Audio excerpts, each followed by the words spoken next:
Quite possibly the most fascinating of the Vanderbilt houses was the Triple Palace. Hi everyone, Ken here. Welcome to This House. Today we are exploring 3 mansions under one roof. Make sure to hit that subscribe button so you never miss an exciting episode of This House. Following the death of his father, William H. Vanderbilt constructed a mansion at 640 Fifth Avenue in Midtown Manhattan that would come to be known as the Triple Palace. He hired Charles B. Atwood and John B. Snook to carry out his complicated vision for his dream house.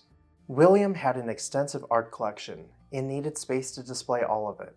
He also wanted a private space for his daughters Emily and Margaret to live with their own families. The house was designed to have a single-family unit in the southern wing and a duplex on the northern wing. This design allowed William to remain close to his family while allowing his daughters to live their own lives in private. In the press, the house would be referred to as the Vanderbilt twins because it was really 2 separate mansions that had been married by their design while housing 3 branches of the same family. The 2 wings of the mansion were connected by a portico and separated by a large courtyard and tied together by a unified brownstone facade.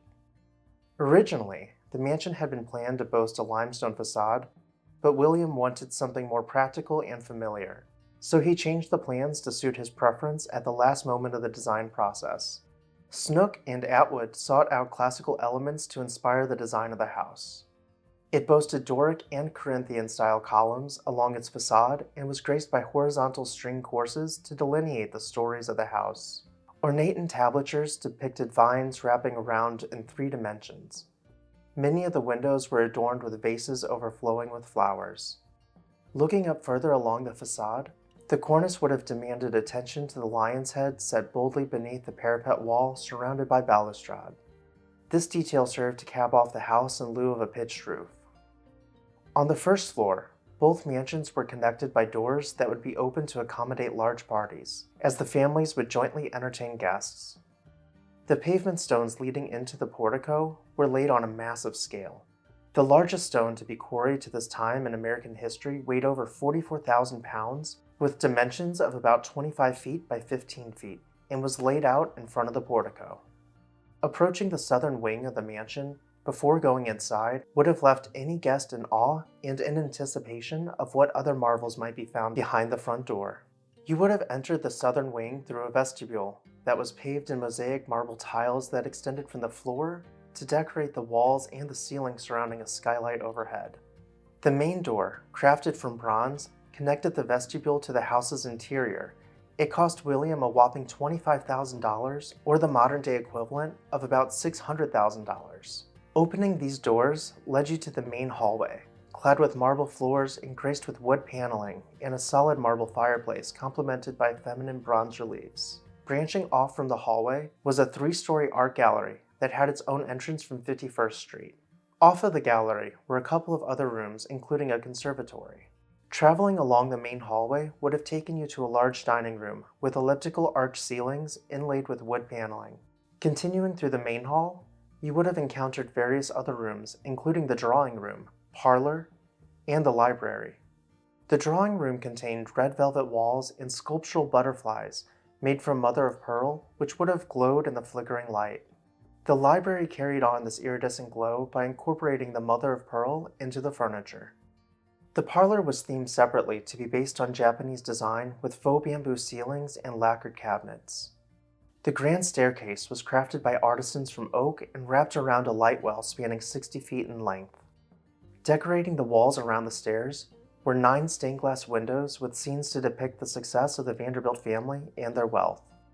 Exploring the second floor, each bedroom would have been completely unique with their own themes and finishes done to the taste of each individual family member. On the third floor were guest bedrooms which surrounded the light well. Each of them shared dressing rooms and had private staircases leading to the rooftop terrace. The north wing of the house was just as grand in its own right, with each side of the duplex having reception rooms, mirrored galleries, a billiards room, and everything else befitting of a Vanderbilt. The creation of this house involved over 600 workers to construct the building, not including the 60 European sculptors brought in to decorate the house inside and out.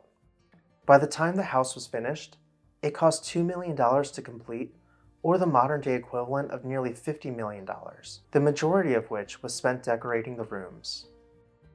In 1883, the art gallery was extended and William invited 1,000 guests to attend a ball. A couple of weeks later, he celebrated the grand opening of his new art gallery and invited 3,000 guests. William then opened his art gallery to the public to allow anyone to come in and be inspired by the paintings he so loved. Unfortunately, the general public did not behave in the manner in which William expected them to while visiting his home, so he closed the art gallery to the public and reopened it strictly by invitation only. In 1885, William unexpectedly passed away, leaving the house to Maria, who was to leave the house to William's youngest son George upon her passing. The will stipulated the house and collection should remain in the family to be passed down from son to son. In 1896, Maria died and left the house to George, but George was already building the Biltmore Mansion in North Carolina and had no interest in living in his father's home, which he considered to be outdated and passé. By 1902, George had figured out what to do with the house. He separated the north and south wings by demolishing the porticos and began renovations on the south mansion. In 1905, the northern mansion, now independent from the southern mansion, was rented to Henry Clay Frick, who had gained his wealth by becoming the largest private stockholder in the railroad industry. Frick had been obsessed with the house for many years, as it had always reigned as the top destination for art enthusiasts and was distinctive in the upper echelons. Frick was quick to renovate the mansion to bring it up to date with modern lighting and bathrooms. Frick loved the house and attempted to purchase it from George. However, George and Frick were not able to untangle William's will, which prohibited the sale of the house. Frick set out instead to build his own house in the neighborhood. But before Frick's house could be finished, George died. George did not have any male heirs to pass along the house to, and so it was bequeathed to Cornelius Vanderbilt III. Cornelius demanded that Frick vacate the property and began renovating the mansion yet again. He spent a total of $500,000, or the modern-day equivalent of about $10 million, to suit his needs. Cornelius III would go on to host political leaders from around the world, including United States presidents. With taxes now soaring, the Vanderbilts could no longer afford to hang on to their properties. Emily Vanderbilt sold her share of the northern mansion, and Cornelius followed in doing the same, disregarding the terms of William's will.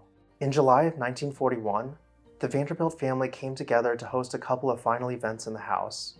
They opened the doors to the public and charged $1 for admission to benefit charity. Cornelius III passed away in 1942, marking the end of an era for the Vanderbilt family. In 1943, Cornelius III's widow sold the Vanderbilt art collection for the modern-day equivalent of about $4 million, which was at a heavy discount compared to the amount spent acquiring the art. The furniture was then sold off, much of it making its way to Hollywood to be used as props for motion pictures being made by Paramount Pictures. In 1947, demolition of the house had begun and would be finished by March of 1949. The cornerstone for the new building was laid, and the last of the 7 Vanderbilt mansions along Fifth Avenue in Midtown had been demolished, bringing to an end the era of robber barons in New York. Thank you all for watching. I really hope that you enjoyed this video. Make sure to hit that subscribe button as we explore America's history through its architecture. Have you checked out our merch shop yet? Our This House logo branded hoodies are really soft. You'll love one. I would also like to take a moment to say thank you to our supporters whose names you can see on screen. Sign up for a membership program to show your support and see your name on the screen as well. I'll see you next time on This House.